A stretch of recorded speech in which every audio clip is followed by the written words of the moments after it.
से होंगे। हमने लास्ट टाइम ऑपरेटिंग सेगमेंट का ये क्वेश्चन स्टार्ट किया था, जिसमें अगर हम रिक्वायरमेंट को देखें नीचे तो हमें कहा जा रहा है कि calculate all variances,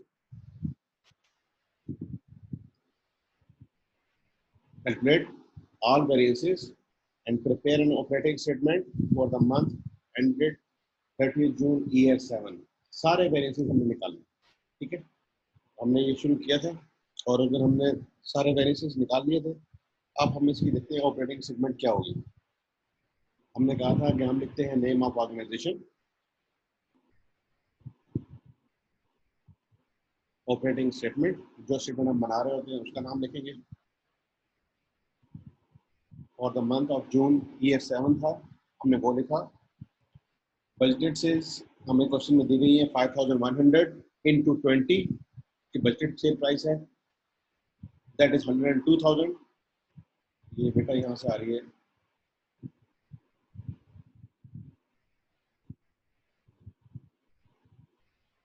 selling price 20 और बजटेड आउटपुट था 5100। 5100 into 20 that is budgeted sales. Budgeted cost 5100 units की ही होगी, ये कॉस्ट ऑफ सेल्स है।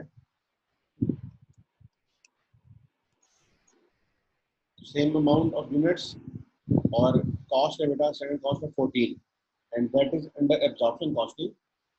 2 for variable direct material, 4 for variable direct wages, 0.6 for variable overhead and 7.4 for fixed overheads।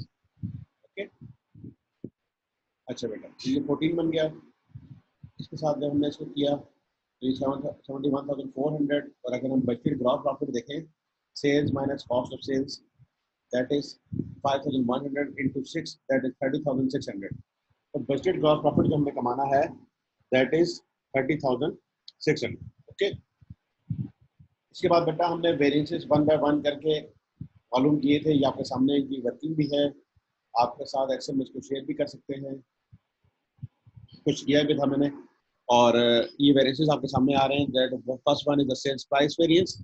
Price variance में हमने price का comparison करना है, ठीक है, कि एक्चुअल सेल्स प्राइस क्या थी और बजटेड सेल्स प्राइस क्या थी, और इसके लिए हम यूज करते हैं एक्चुअल सेल्स यूनिट्स, ठीक है बेटा।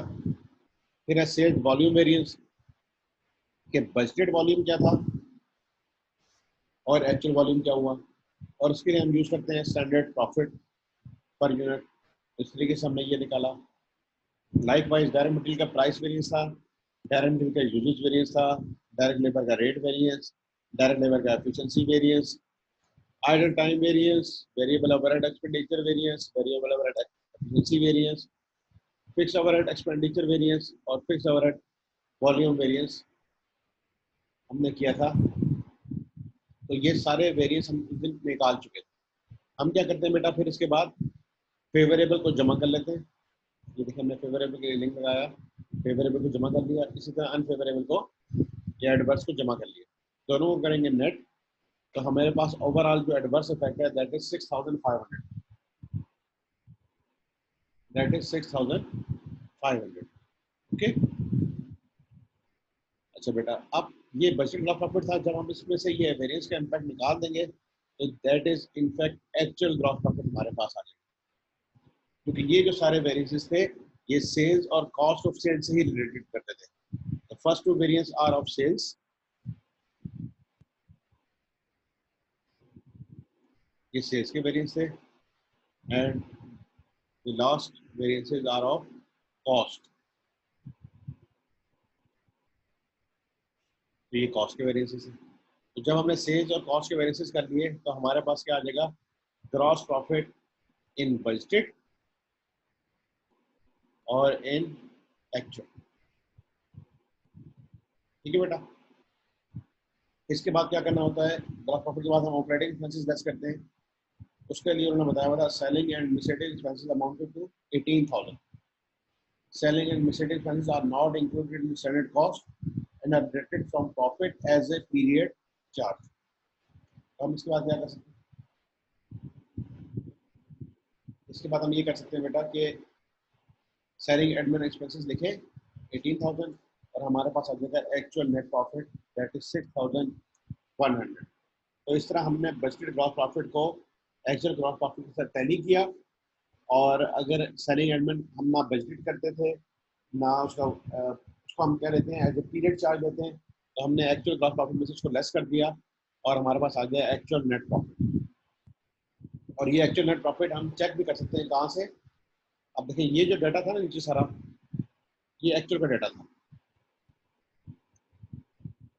कैसे था बेटा, ये लिखा हुआ है कि actual results for the June year 7 were as for, ये सारे एक्चुअल हमारे पास डाटा दिया गया। अगर इसकी मदद से जरा आप निकालें एक्चुअल प्रॉफिट क्या आएगा, ये डाटा की मदद से कैलकुलेटर पे कर लें, बेशक लिख के ना भी करें तो कैलकुलेटर पे कर लें, ट्राई करें।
जी बेटा, क्या आंसर आ रहा है?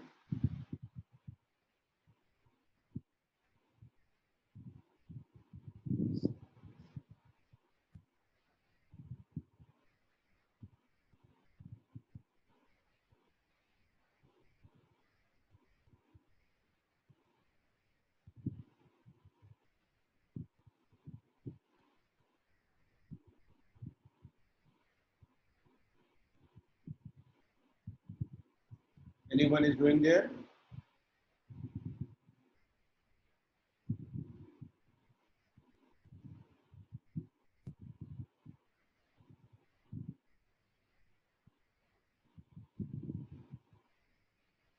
जी बेटा, what is actual profit?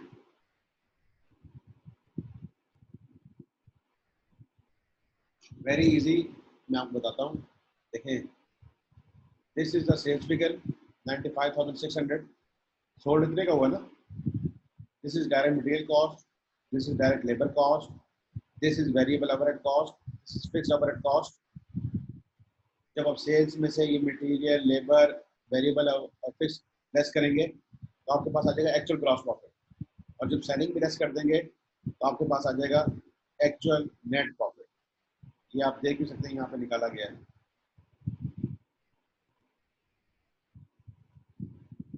This is sales 95,600, material cost,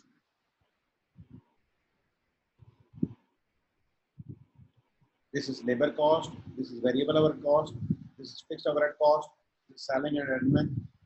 और इन सबको सम किया तो आपके पास एक्चुअल प्रॉफिट आ रहा है 6,001। और हमने यहाँ पे भी अभी निकाला है 6,001। ओके, बात समझ आई बेटा कि नहीं? हम एक्चुअल अगर बनाना चाहें तो यहाँ लिख लेते हैं सेल्स, डायरेक्ट मटेरियल,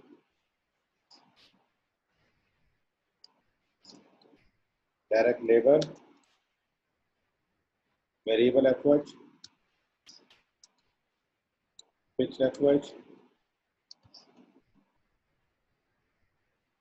जब हम ये लेस करेंगे तो हमारे पास आ जाएगा एक्चुअल ग्रॉस प्रॉफिट। और फिर हम लेस कर देंगे सेलिंग एंड एडमिन तो हमारे पास आ जाएगा net profit.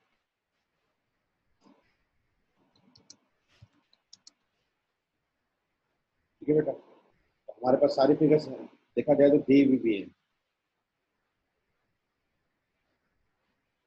Actual gross profit, actual sale हुई थी 95,600, यही से डाटा उठा लेते हैं।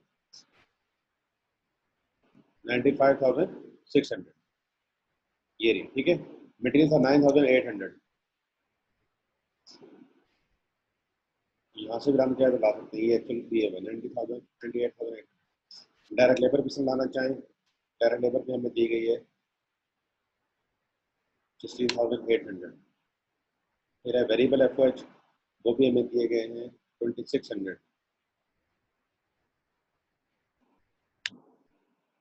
इस तरह फिक्स एफर्ट भी हमें दिए गए हैं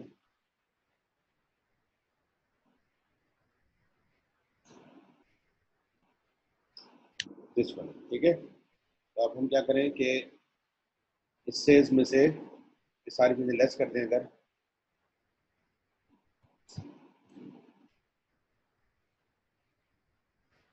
तो ये हमारे पास आ गया एक्चुअल ग्रॉस प्रॉफिट, और एडमन हमारे पास सेलिंग दिए गए थे दिस वन, ये हमारे पास आ गया एक्चुअल नेट प्रॉफिट 6,100, ठीक है बेटा।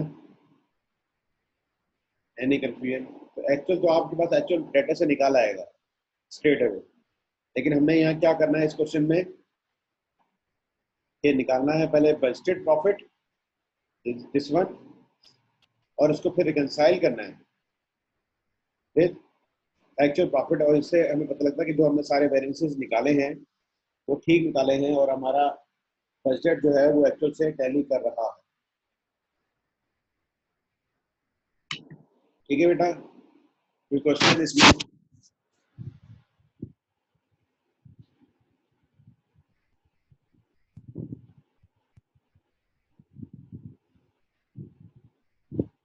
मैं आपको बताता चलूँ, ये जो भी हमने ऑपरेटिंग स्टेटमेंट पढ़ी है ना, ये पढ़ी है अंडर एब्जॉर्प्शन कॉस्टिंग। इसके तहत पढ़ी बेटा अंडर एब्जॉर्प्शन कॉस्टिंग, ये दो तरीके से पढ़ी जाती है। अभी हमने ऑपरेटिंग स्टेटमेंट पढ़ी है, this is under absorption costing, क्योंकि हमने फिक्स कॉस्ट को भी यूनिट कॉस्ट का हिस्सा बनाया है। अब हम देखते हैं absorption costing through marginal costing, variances in standard marginal costing system. तो फिर कैसे काम होगा ये भी आपको बताता हूँ। हम इसमें भी मार्जिनल कॉस्टिंग में ऑपरेटिंग स्टेटमेंट बनाएंगे, ठीक है। अब वो कैसे बनेगी ये आपके सामने बनी हुई है, मैं यहाँ पे आपको इंटरप्रेट भी करता हूँ और कैलकुलेट करके भी बताता हूँ, ठीक है बेटा। हम क्या करते हैं, इसको कॉपी करते हैं,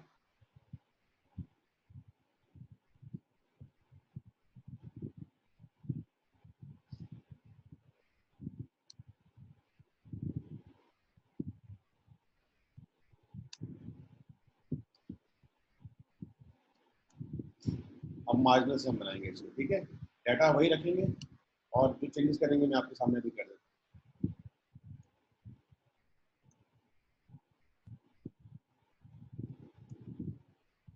अब हम आ गए मार्जिनल। तो बेटा मार्जिनल में यूनिट कॉस्ट किसके साथ बनती है, direct material, direct labour and variable efforts, ठीक है। तो हमारा सेल प्राइस के वेरिएंस भी रहेंगे, डायरेक्ट मटेरियल प्राइस के वेरिएंस भी रहेंगे, डायरेक्ट लेबर के वेरिएंस भी रहेंगे, और वेरिएबल के वेरिएंस भी रहेंगे। हम क्या करेंगे, फिक्स के वेरिएंसेस हम खत्म कर देंगे, फिक्स के वेरिएंसेस को हम खत्म कर देंगे, ठीक है। मार्जिनल कॉस्टिंग में फिक्स का काम नहीं है, ठीक है, तो यहाँ से भी निकाल देंगे, ओके। ये बात समझ आ गई, क्योंकि मार्जिनल कॉस्टिंग में फिक्स के वेरिएंसेस नहीं होंगे, फिक्स कॉस्ट यूनिट कॉस्ट का हिस्सा ही नहीं होता, ओके। तो हमारे पास वही वैल्यूज रह जाएंगे जो वेरिएबल नेचर के। अच्छा बेटा, एडॉप्शन कॉस्टिंग में टर्म यूज होती है ग्रॉस प्रॉफिट, ठीक है, और मार्जिनल कॉस्टिंग में क्या यूज होती है, contribution margin.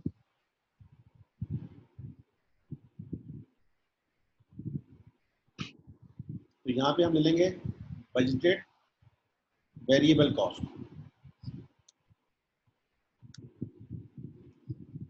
Budgeted variable cost of sales, ठीक है। और यहाँ क्या आ जाएगा, बजटेड कंट्रीब्यूशन मार्जिन,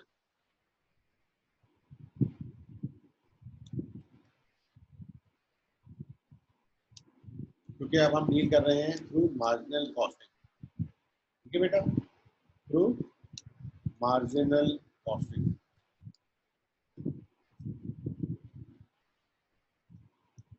तो अभी हमने क्या क्या चेंजेस किए, ये दो चेंजेस किए कि यहाँ बजटेड वेरिएबल कॉस्ट कर दी है और यहाँ बजटेड कंट्रीब्यूशन मार्जिन कर दी है।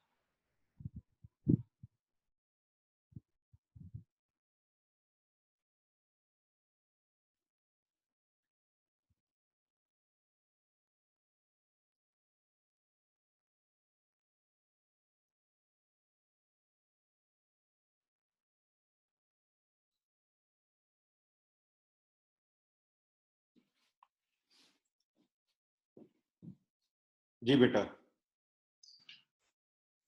जी बेटा, हमने ये कर दिया है कि बजटेड वेरिएबल कॉस्ट कर दी है, हमने बजटेड वेरिएबल कॉस्ट कर दी है और बजटेड कंट्रीब्यूशन मार्जिन कर दिया है। ये दो चीजें हमने कर दी चेंजेस, ठीक है। तो बजटेड वेरिएबल कॉस्ट हमें जाके देखनी पड़ेगी क्वेश्चन में कि क्या थी, और वो थी हमारे पास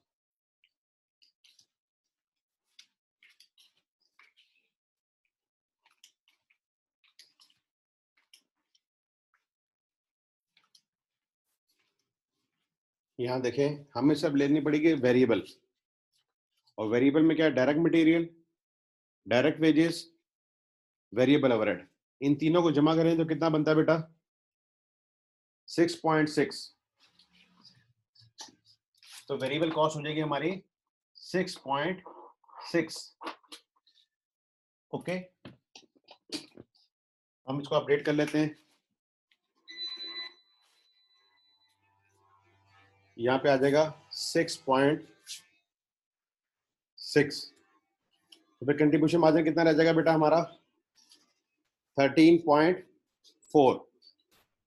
13.4, ठीक है। सिर्फ ये अपने अपडेट्स करनी है कि बजट वेरिएबल कॉस्ट हो जाएगी 6.6 और बजट कंट्रीब्यूशन मार्जिन हो जाएगा 13.6, 13.4। ओके, इसकी बेसिस पे बेटा जाके अब हम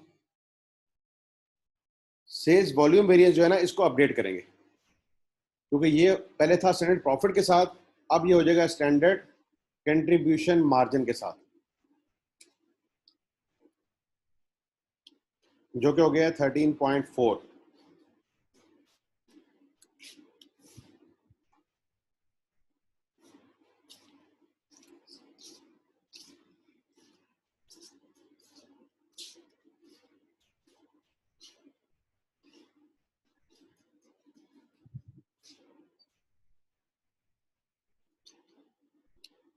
तो बेटा ये हमारे पास आ गया है sales volume variance under marginal costing. Okay, understood. यहां तक मैं दोबारा रिपीट कर देता हूं कि अब हम पढ़ रहे हैं operating statement under marginal costing. जब हम मार्जिनल कॉस्टिंग के तहत पढ़ेंगे तो क्या होगा कि हमारे पास कंट्रीब्यूशन मार्जिन आएगा, क्योंकि मार्जिनल कॉस्टिंग में कंट्रीब्यूशन मार्जिन का वर्ड और टर्म यूज होती है, ठीक है। और ये कब आती है, जब हम वेरिएबल कॉस्ट लेते हैं। तो क्वेश्चन में जाकर अगर हम देखें सिर्फ वेरिएबल कॉस्ट ऑफ सेल्स, तो 2 + 4 + 0.6, दैट इज 6.6। तो ये हमारी हो गई वेरिएबल कॉस्ट, और इसका डिफरेंस हम निकाल लेंगे कंट्रीब्यूशन मार्जिन। तो हमने क्या किया, फिक्स के वेरिएंसेस को खत्म कर दिया और सेल्स वॉल्यूम में हम निकालेंगे variance with contribution margin. Okay, तो ये आपके पास आ गया बजटेड कंट्रीब्यूशन मार्जिन, ये वेरिएंसेस का एनालिसिस किया, ये आ गया 1940। तो ये आपके पास आ चुका है एक्चुअल कंट्रीब्यूशन मार्जिन।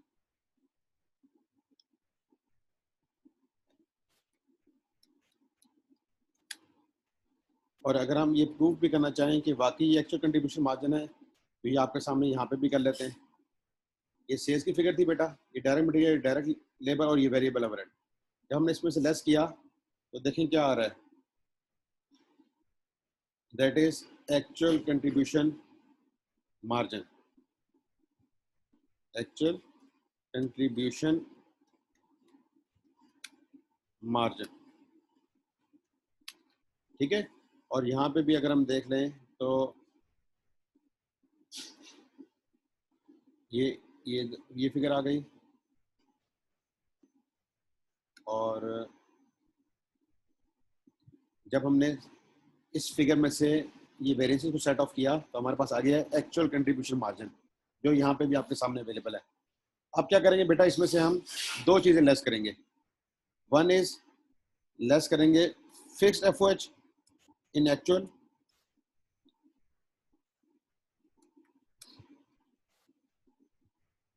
ठीक है। एक्चुअल फिक्स्ड एफओएच कितने थे हमारे पास, यहाँ से ले आते हैं, सॉरी क्वेश्चन में थे दैट, अगर आपने याद हो 7.4 को हमने मल्टीप्लाई किया था किसके साथ, 5100 के साथ, 7.4 इंटू 5100, ठीक है। और ये तो आए थे बजटेड, और एक्चुअल हमें दिए गए कितने बचे, 42,300, तो हम 42,300 यहाँ लिख देंगे, 42,300, क्योंकि एक्चुअल जो एफओएच आए वो हम लिखेंगे, दिस इज एक्चुअल एफओएच। जब हम एक्चुअल कंट्रीब्यूशन मार्जिन में से फिर एक्चुअल फिक्स्ड एफओएच और actual selling and admin less करेंगे तो बेटा हमारे पास आ जाएगा actual net profit, that is actual net profit. और आपने ये देखा भी था कि हमने जब एक्चुअल मालूम करेंगे हम यहाँ पे भी लेस कर देंगे 6 एफओएच, कौन से लेस करेंगे, एक्चुअल वाले, तो ये हमारे पास आ जाएगा actual net profit, that is 6,100। This is the way to prepare operating statement under marginal, and this is the way to prepare operating statement under absorption। जी बेटा, कोई क्वेश्चन इस सिलसिले में आपके ध्यान में आ रहा है तो प्लीज पूछें।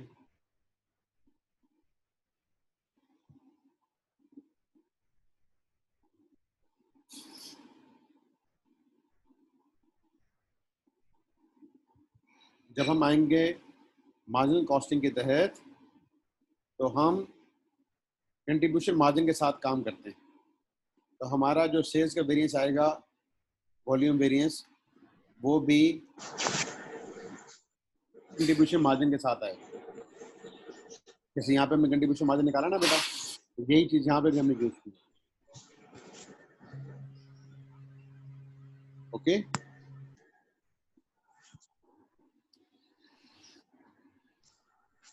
तो हम इसमें से फिक्स के वेरिएंसेस निकाल देते हैं और फिक्स को एक्चुअल जो भी फिक्स एफओएच होता है उसी को जाके हम लेस करेंगे, ठीक है बेटा। तो this is the way to prepare operating statement under two methods, one is absorption and other is marginal, okay. अब बेटा जाके हम एक चीज और पढ़ते हैं जिसे कहा जाता है ग्रॉस प्रॉफिट एनालिसिस। क्या कहता है, ग्रॉस प्रॉफिट एनालिसिस,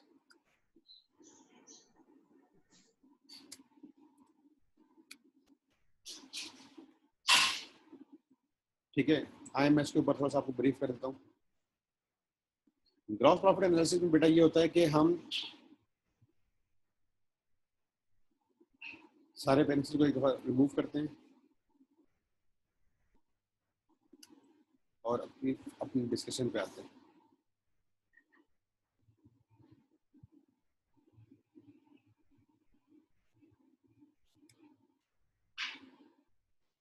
अगर आप देखें हमारे सामने जो डाटा अवेलेबल है, ठीक है, इसके अंदर हमारे पास एक सेल्स के फिगर है और एक हमारे पास कॉस्ट की फिगर है, दोनों का डिफरेंस क्या होता है बेटा, ग्रॉस प्रॉफिट। अब हम ग्रॉस प्रॉफिट का एनालिसिस करेंगे। क्या एनालिसिस करेंगे, ये हमारा बजटेड ग्रॉस प्रॉफिट क्या था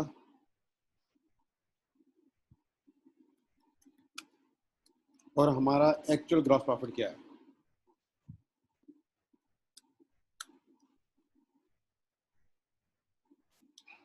ठीक है, और इसके दरमियान जो चेंज आई है वो क्यों आई है, ठीक है, उसके रीजंस को आइडेंटिफाई करना। अगर आप बजटेड ग्रॉस प्रॉफिट देखें तो आपके सामने आ रहा है बेटा 30,600, और जब हमने यहाँ पे क्वेश्चन भी किया था तो हमने एक्चुअल ग्रॉस प्रॉफिट निकाला था 24,100। एक्चुअल ग्रॉस प्रॉफिट हमारा आ रहा है 24,100, ठीक है। अब ये कैसे आ रहा था ये भी मैं आपको बता देता हूँ, यहाँ से कॉपी कर लेते हैं इतनी, अब जो इसके स्टेटमेंट है।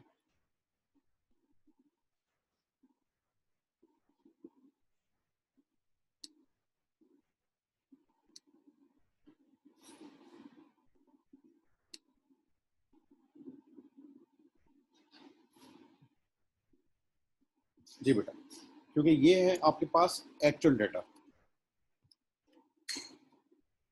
जब एक्चुअल डाटा लेंगे तो आपके पास एक्चुअल ग्रॉस प्रॉफिट आएगा। तो देखिए बजटेड ग्रॉस प्रॉफिट था और एक्चुअल ग्रॉस प्रॉफिट है, तो दोनों के दरमियान डिफरेंस कितना आ रहा है, दैट इज 6,500, ठीक है बेटा। दिस इज फेवरेबल और एडवर्स,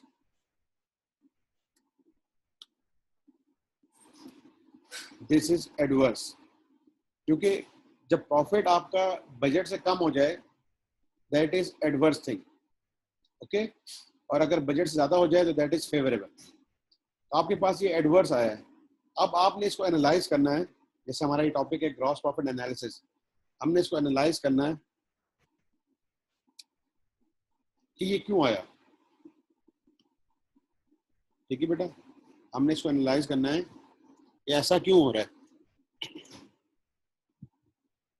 इस एनालिसिस को करने के लिए हम 4 वेरिएंसेस को यूज करेंगे, ब्रॉडली 2 वेरिएंस और फिर फर्दर 2 वेरिएंस उनके हो जाएंगे। तो सारे में वेरिएंस यहाँ लिखता हूँ।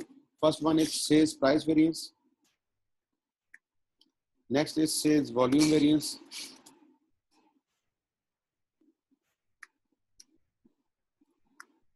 Third is cost price variance, and fourth is cost volume variance.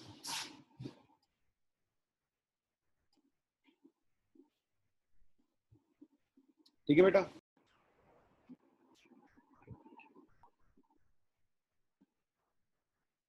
जी बेटा, थोड़ा सा यहाँ से लाइट गई हुई है इसलिए इंटरप्शंस हो रही हैं।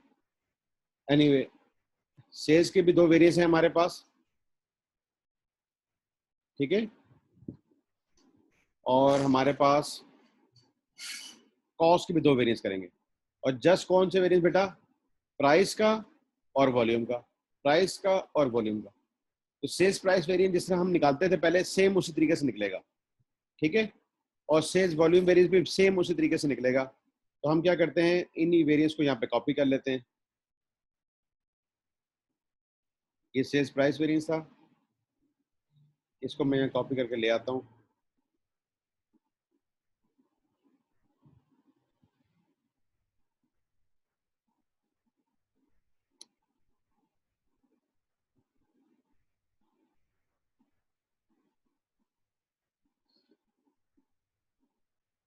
तो बेटा ये हमारे पास आ गया है सेल्स प्राइस वेरिएंस, और ये आ गया हमारे पास सेल्स वॉल्यूम वेरिएंस, ठीक है। इसको जरा थोड़ा सेट कर देते हैं ताकि इसकी प्रेजेंटेशन आपको नजर आ जाए।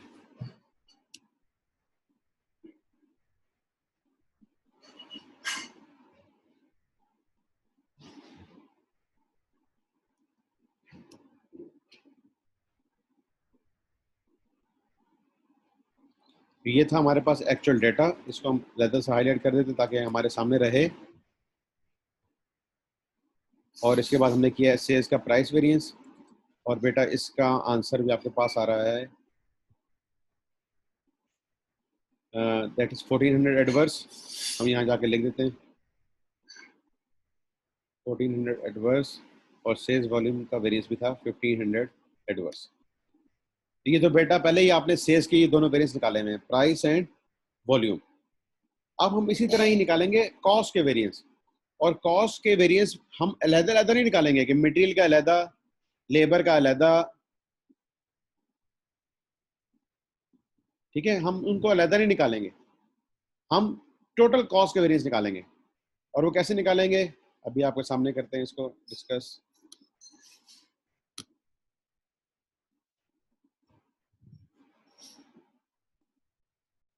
इस तरह ये वेरिएंस निकलेगा ना बेटा, सेम इसी तरह अभी हम निकालते हैं कॉस्ट के वेरिएंस, सेम इसी तरह यहाँ आपके सामने।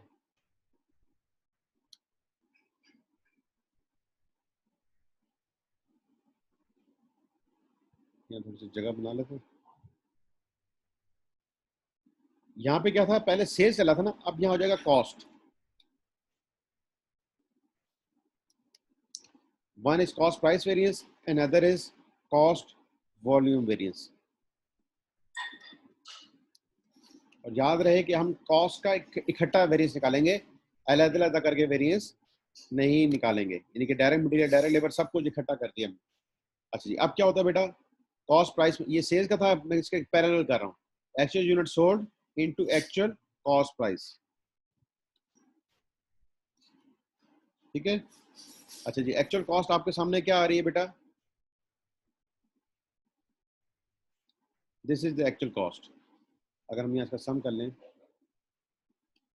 71,500, तो हम यहाँ जाके स्ट्रेट अवे 71,500 लिख सकते हैं। क्लियर। अच्छा बेटा, फिर क्या करेंगे हम, एक्चुअल यूनिट सोल्ड को एड बजटेड कॉस्ट प्राइस। ये बजटेड कॉस्ट क्या थी हमारी,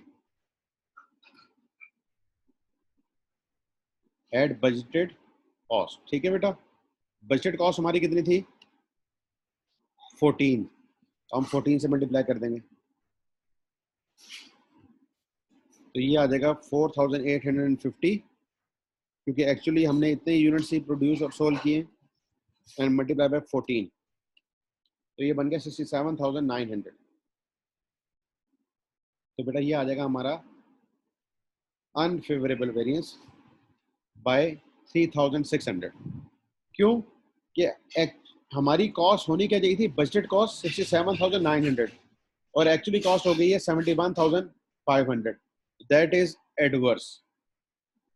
तो यहाँ पे हम जाके लिख सकते हैं cost price variance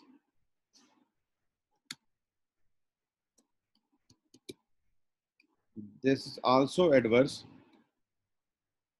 and this is 3,600। ठीक है बेटा, जैसे सेल्स प्राइस वेरिएंस था, यहाँ पे एक्चुअल सेल्स प्राइस लेते थे, यहाँ आप एक्चुअल कॉस्ट ले लोगे, यहाँ बजटेड सेल्स प्राइस लेते थे, यहाँ बजटेड कॉस्ट ले लोगे।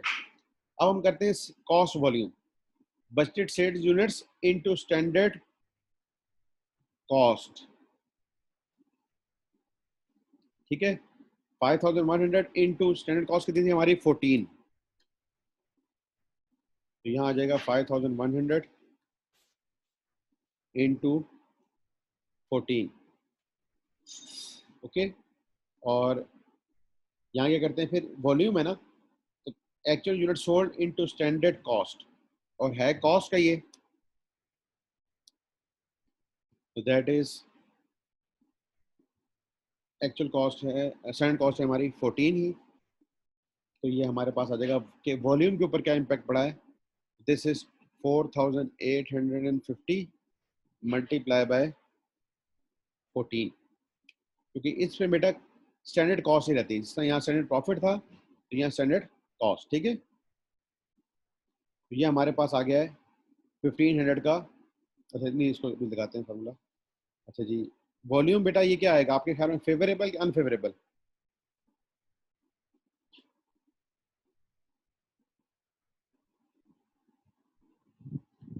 This would be favourable. ठीक है, क्योंकि जब कम यूनिट सेल हुए हैं तो कम ही कॉस्ट लगेगी हमारी। ओके, तो यहाँ आ जाएगा ये 3,500, दैट इज 3,500।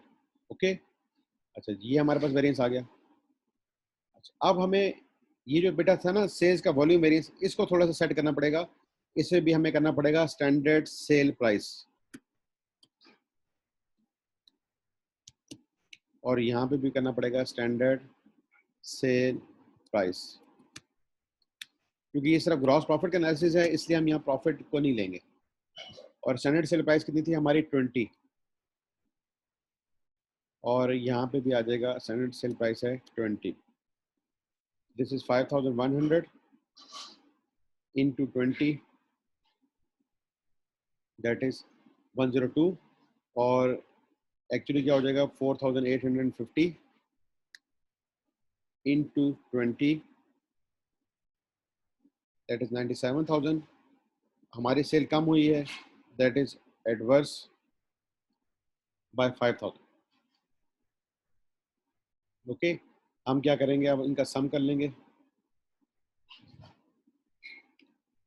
दैट इज 3500, इसका भी सम कर लेंगे दैट इज 10,000, दोनों का नेट करेंगे this plus this that is 6500। Okay 6500 और जब हम इसको अब उसमें से लेस करेंगे ग्रॉस प्रॉफिट में से तो हमारे पास आना चाहिए actual gross profit that is actual gross profit. तो इनफैक्ट बच्चों क्या हुआ कि हमने अपने बजटेड ग्रॉस प्रॉफिट को एक्चुअल ग्रॉस प्रॉफिट से टैली किया है with the help of these four formulas: sales price, sales volume, cost price and cost volume। कि हमारा बजटेड ग्रॉस प्रॉफिट था 30,600 और एक्चुअल ग्रॉस प्रॉफिट आया है 24,100। इसके अंदर जो ये change I that is of 6,500, ये चेंज क्यों आई? हमें पता लगा ये प्राइस का इम्पैक्ट रहा है इसके ऊपर 1,400 का, वॉल्यूम का इम्पैक्ट रहा है 5,000 का, कॉस्ट क्या इम्पैक्ट रहा है, प्राइस का इम्पैक्ट 3,600 का और कॉस्ट का वॉल्यूम का इम्पैक्ट रहा है 3,500 का। अब ये क्या क्या इम्पैक्ट है मैं इसको और फर्दर एक्सप्लेन करता हूँ आपको। देखो बेटा,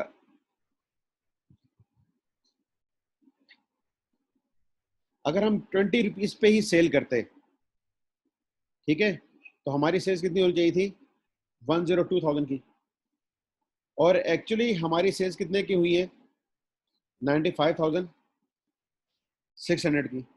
ठीक है, अगर हम ने कितने यूनिट सेल किए 4,850, उसको 20 पे ही सेल करते तो वो सेल होने चाहिए थे 97,000 के, जबकि यही 4,850 यूनिट सेल हुए हैं 95,600 के। इसका मतलब है कि हमने जो यूनिट सेल किए हैं दैट वाज ऑन 19.71, हमने यूनिट सेल कर दिए हैं कितने पे बेटा 19.71 पे और हमें सेल कितने पे करने चाहिए थे 20 पे। तो पर यूनिट प्राइस का इम्पैक्ट कितना आया, अगर हम निकालें 20 माइनस दिस, हमने हर यूनिट के ऊपर 0.29 कम सेल प्राइस चार्ज की है। ठीक है, तो this amounts to 1,400 on 4,850 units, हमें प्राइस पे इम्पैक्ट आया है एडवर्स 1,400। अच्छा, फिर हम बात करेंगे सेल्स वॉल्यूम। हमने सेल्स वॉल्यूम बजट कितना किया था बेटा 5,100 और हमने सेल कितने किए 4,850, तो हमने कम कितने यूनिट सेल किए,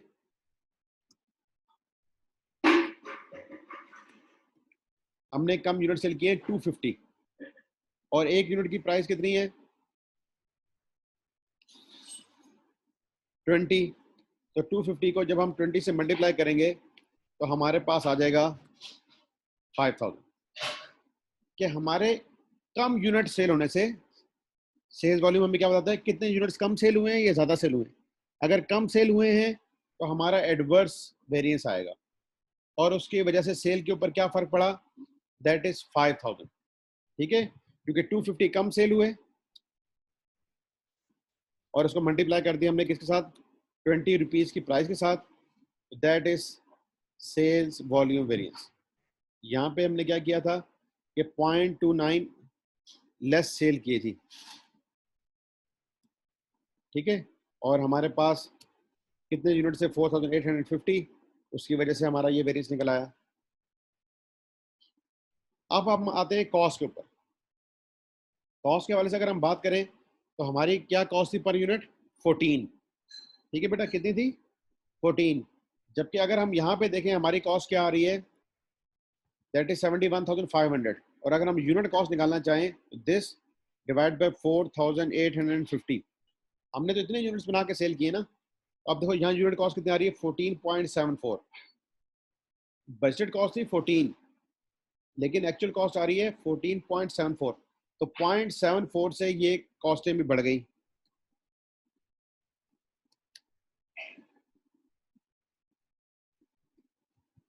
ठीक है बेटा। और ये मोर हो गई है। और कितने यूनिट्स हैं, 4,850। तो उस हवाले से हमारे पास ओवरऑल कॉस्ट के ऊपर क्या इम्पैक्ट पड़ा है, दैट इज 3600 का एडवर्स, क्योंकि कॉस्ट क्या हो गई है, ज़्यादा हो गई है। अच्छा, अब बच्चा आता है कॉस्ट वॉल्यूम। कौन सा आता है, कॉस्ट वॉल्यूम। जब आप कम नंबर ऑफ यूनिट सेल करेंगे, जब आप कम नंबर ऑफ यूनिट सेल करेंगे तो आपकी कॉस्ट भी कम आएगी। आपने कहा था हम बजटेड सेल करेंगे 5100। क्या कहा था बेटा आपने, हम सेल करेंगे 5100, लेकिन सेल किए 4850। तो उसकी अगर स्टैंडर्ड कॉस्ट देखी जाएगी तो डेफिनेटली कम होगी। तो ये हमारे पास आ जाएगा फेवरेबल, क्योंकि जब कम यूनिट सेल होंगे तो कम उनकी स्टैंडर्ड कॉस्ट बनेगी। तो 4850 हमने सेल किए, स्टैंडर्ड कॉस्ट बनती है 14 के हिसाब से दिस वन। तो यहाँ पे हमारे पास 250 जब लेस सेल हुए, ठीक है, तो हम उसको मल्टीप्लाई कर देंगे 14 के साथ। तो ये हमारा आ जाएगा फेवरेबल। तो इस तरीके से हमने देखा कि हमने अपने ग्रॉस प्रॉफिट को एनालाइज कर लिया कि जी बजटेड ग्रॉस प्रॉफिट था इतना, एक्चुअल ग्रॉस प्रॉफिट है इतना, एडवर्स आ रहा है 6500। तो वो इन चार वेरिएंसेस की वजह से आ रहा है। हमने एनालाइज किया कि सेल्स प्राइस का क्या इम्पैक्ट है, सेल्स वॉल्यूम का क्या इम्पैक्ट है, कॉस्ट प्राइस का क्या इम्पैक्ट है, और कॉस्ट वॉल्यूम का क्या इम्पैक्ट है। और ये बात जहन में रहे कि जब ग्रॉस प्रॉफिट एनालिसिस आप कर रहे हैं तो कॉस्टों का ब्रेक करके नहीं करते कि मटेरियल को अलहदा करें, लेबर को अलहदा करें, या वेरिएबल को अलहदा करें। हम अलहदा नहीं करते, हम पूरी कॉस्ट को इकट्ठा ही एनालाइज करते हैं। और फिर हम जब सेल्स वॉल्यूम वेरिएंस रहेंगे बेटा, तो पहले हम यहाँ पे लेते थे प्रॉफिट। अब प्रॉफिट से नहीं करेंगे, बल्कि सेल प्राइस के साथ करेंगे। जी बेटा, आपके क्वेश्चंस कोई?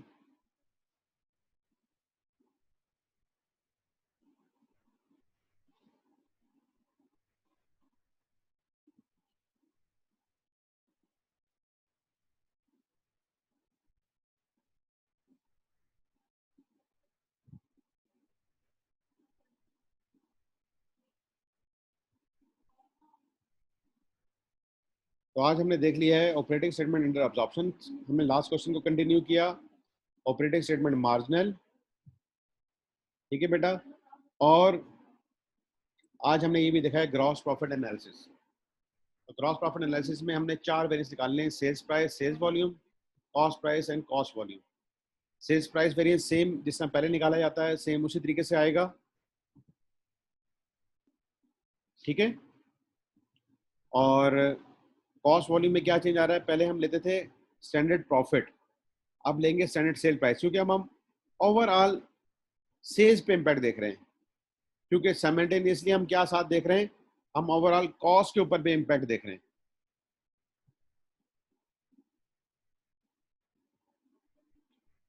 क्योंकि हम यहाँ पे एनालाइज ग्रॉस प्रॉफिट को कर रहे हैं, वहां पे हम एनालाइज कर रहे थे नेट प्रॉफिट को। ठीक है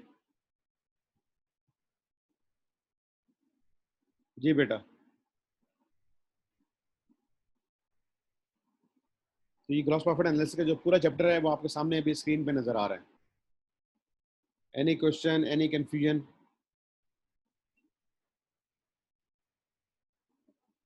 आप पूछेंगे तो बेटा आपको क्लियर होगा।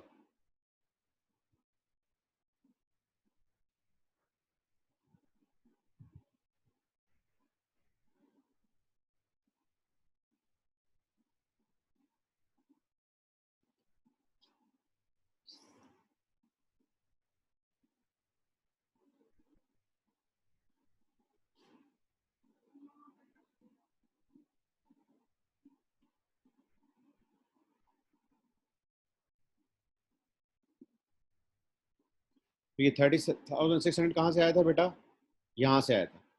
Budgeted sale, budgeted cost of sales, तो बजटेड ग्रॉस प्रॉफिट। और ये एक्चुअल ग्रॉस प्रॉफिट कहाँ से आया? एक्चुअल सेल्स, एक्चुअल कॉस्ट और एक्चुअल ग्रॉस प्रॉफिट, इन दोनों के दरमियान डिफरेंस निकाला 6500 का। अब ये 6500 का डिफरेंस किस किस वजह से आया? One is with sale price, sales price ने हमें 1400 का एडवर्स दिया है, हमने सेल्स प्राइस रखी हुई है 20, जबकि आइटम हमारे सेल होते रहे हैं 19.71 के। कहाँ से पता लगा? ये देखें 4850 यूनिट्स हमने किए 95,600 के सेल। जब आप इसको इससे डिवाइड करेंगे तो आपको पता लगेगा किस प्राइस पे हमने सेल किए। हमने 95,600 को अगर हम तो यहाँ पे डिवाइड किया हुआ है 4850 से, ठीक है। तो आपको पता लग रहा है कि हमने सेल किए 19.71, बजटेड सेल प्राइस थी हमारी 20, तो पर यूनिट हमने 0.29 कम सेल प्राइस चार्ज की। ओके, अच्छा फिर हमने देखना है कि वॉल्यूम में क्या फर्क पड़ा है। हमने कहा था कि हम 5100 यूनिट सेल करेंगे, हमने सेल किए 4850, हमने कम यूनिट सेल किए तो इसका एडवर्स इम्पैक्ट हुआ। कितने कम सेल किए? 250। एक यूनिट कितने का बेटा? 20 का, उसका इम्पैक्ट आ गया 5000। दैट्स आल्सो एडवर्स क्योंकि हमने कम यूनिट सेल किए। ओके, कॉस्ट प्राइस, हमने कहा था कि हमारी बजटेड कॉस्ट है 14, जबकि एक्चुअल कॉस्ट हमारी क्या आ गई है? 14.74। कैसे? 71,500 हमारी एक्चुअल कॉस्ट है, इसको हमने 4850 से डिवाइड कर दिया तो हमारी एक्चुअल कॉस्ट पर यूनिट आ गई है 14.74। 14.74 इनफैक्ट यहाँ पे आ रही है 14.74, और वैसे भी 71,500 हमें एक्चुअल पता है, वो हमने लिखी। 4850 यूनिट्स की स्टैंडर्ड कॉस्ट क्या बनती थी या बजटेड कॉस्ट क्या बनती थी? दैट इज 14, हमने 14 से मल्टीप्लाई किया, दैट इज 67,900, ठीक है। और कॉस्ट आनी चाहिए थी 4850 यूनिट की 67,900 और आ गई है 71,500। That is also adverse. ये मटेरियल महंगा हो गया होगा, लेबर महंगी हो गई होगी, और वेरिएबल एफर्ट ज़्यादा हो गए होंगे और फिक्स एफर्ट ज़्यादा हो गए होंगे, उन सब का इम्पैक्ट आ गया है 3600। इसके बाद आता है कॉस्ट वॉल्यूम। तो कॉस्ट वॉल्यूम में क्या है बेटा कि हमने कहा था 5100 यूनिट सेल करेंगे, हमने कम सेल किए, तो कम यूनिट सेल किए तो कम कॉस्ट आएगी। कितनी कॉस्ट आ रही है कम? 67,900। बजटेड कॉस्ट थी हमारी 5100 यूनिट्स की 71,400, ये आपको दी गई है यहाँ पे भी।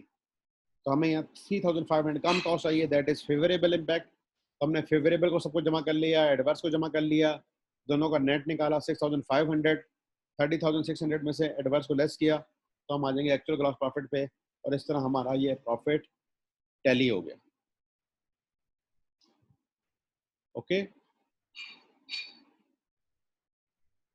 Any confusion?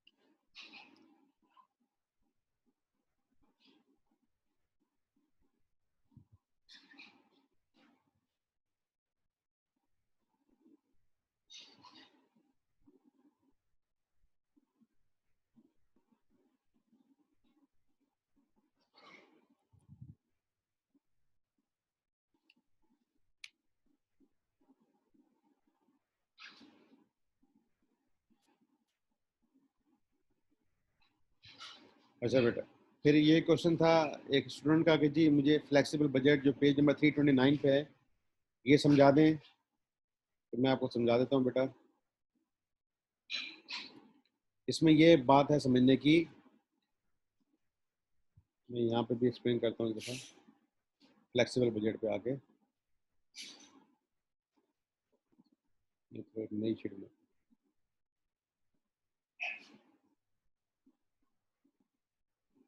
बेटा आपने बजट बनाया है से, अगर हम इसी क्वेश्चन में देखें 1200 यूनिट्स की प्रोडक्शन करनी है आपने, ठीक है, और 1000 यूनिट्स की सेल करनी है।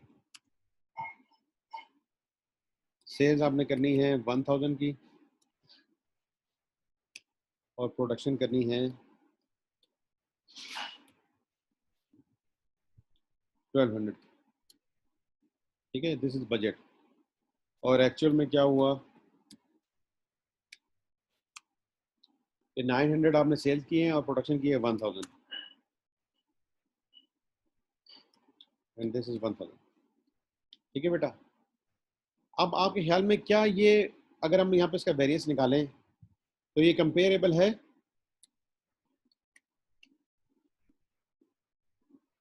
ये वेरिएंसेस क्या कंपेरेबल हैं?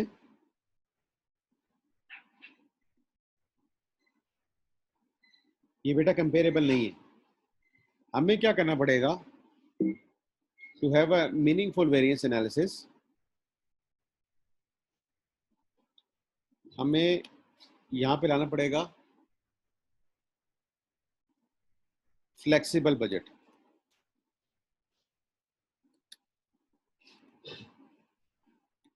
और फ्लेक्सिबल बजट ये होता है कि जो ओरिजिनल बजट था ना, दिस इज, हम इसको कह सकते हैं ओरिजिनल बजट। इसको रिवाइज करते हैं एज पर एक्चुअल,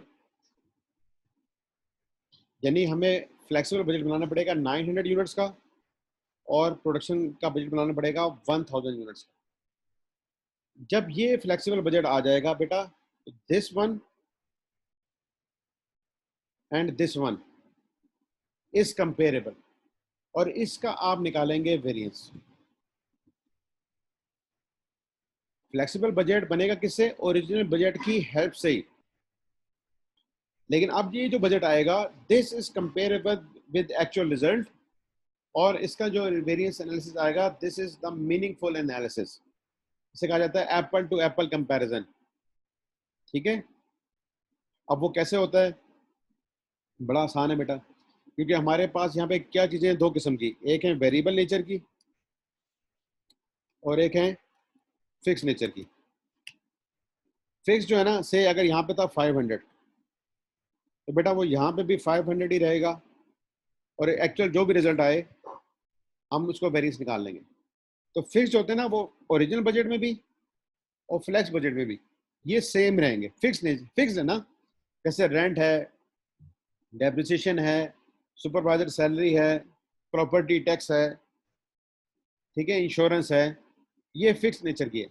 और वेरिएबल क्या है? अगर से ये थे 600, हम कहते हैं फॉर 1200 यूनिट्स, ठीक है, तो 1000 के लिए कितना आएंगे बेटा? 600 divide by 1200 and multiply by 1500। ये वेरिएबल है। 600 थे किसके लिए? 1200 यूनिट्स की प्रोडक्शन के लिए। तो 1000 यूनिट्स के लिए कितने होंगे? 500। This is the way to prepare flexible budget, कि हम वेरिएबल जो नेचर की चीजें होती है ना, उनको विद एक्चुअल रिजल्ट्स का जो फिगर्स बनती हैं उसके मुताबिक एडजस्ट करते हैं। अब से ये यहाँ पे आ गया इसका खर्चा 550, इसका खर्चा आ गया 520, तो अब हमारा वेरिएंस एनालिसिस बेटा ये होगा, this minus this and, sorry, अगर ये हमारी कॉस्ट है, दिस माइनस दिस, ये 50 का एडवर्स आएगा और यहाँ पे 20 का एडवर्स आएगा। तो कंपैरिजन किसके साथ होगा? इनके साथ, ना कि ओरिजिनल बजट का एक्चुअल के साथ। यही चीज यहाँ पे बनाई गई है, मैं आपको एक्सप्लेन कर देता हूँ। देखिए, मटेरियल था 6000 for how many units of production? 1200। तो 1000 की प्रोडक्शन के लिए क्या मटेरियल का बजट होना चाहिए? That is 5000। कैसे आएगा बेटा? 6000 डिवाइड बाय 1200, ये एक यूनिट का आ जाएगा, और हमने कितने यूनिट्स की प्रोडक्शन की है? 1000 की, तो 1000 से मल्टीप्लाई करेंगे तो ये आ जाएगा 5000। लाइकवाइज लेबर 2400 डिवाइड बाय 1200 कितना आ गया? 2, और ये 1000 हमने बनाए हैं एक्चुअली, तो 2000 आ जाएगा। 960 डिवाइड बाय 1200 मल्टीप्लाई बाय 1000, तो 800 आ जाएगा, ठीक है बेटा। अब ये जो फिक्स ओवरहेड्स है ना 2880, ये यहाँ पे भी यही आने चाहिए। इन्होंने यहाँ पे ये 2400 गलत दिखा है। फिक्स होते हैं, आप 1000 बनाए, आप एक यूनिट ना भी बनाए, दैट्स रिमेन्स द फिक्स्ड, इन्होंने इसके साथ भी वेरिएबल का पोर्शन अप्लाई किया है, ये वेरिएबल यहाँ पे अप्लाई नहीं होता, यहाँ 2880 ही लिखा जाएगा। ओके जी बेटा, अब कोई बात समझ आइए। हम फ्लेक्सिबल बजट के चलो कुछ और क्वेश्चंस भी कर लेंगे, एक आध क्वेश्चन मैंने आपको कराया था, एक क्वेश्चन हम कल और कर लेंगे, जिससे आपको ये फ्लेक्सिबल बजट क्लियर हो जाएगा। और कल एक ग्रॉस प्रॉफिट एनालिसिस का हम क्वेश्चन और कर लेंगे। आज हमने जो ग्रॉस प्रॉफिट एनालिसिस किया है, हमने कहा हमारे पास एक ही प्रोडक्ट है, ठीक है ना। कल हम एक से ज़्यादा प्रोडक्ट ए बी सी लेकर आएंगे और फिर हम वेरियस एनालिसिस निकालेंगे, और उसमें हम ये वॉल्यूम के लिए ना मिक्स भी कर लेंगे, और इसमें क्वांटिटी वेरिएंस भी आता है, वो भी कर लेंगे, ताकि आपको इसका, अगर ये तो सिंगल प्रोडक्ट का क्वेश्चन था ना, अगर मल्टीपल प्रोडक्ट का क्वेश्चन भी सम टाइम आए तो उसकी भी रैशनल आपको समझ आ रही है। ठीक है बेटा, तो आज के लिए इतना ही। अस्सलाम वालेकुम व रहमतुल्लाहि व बरकातुहू।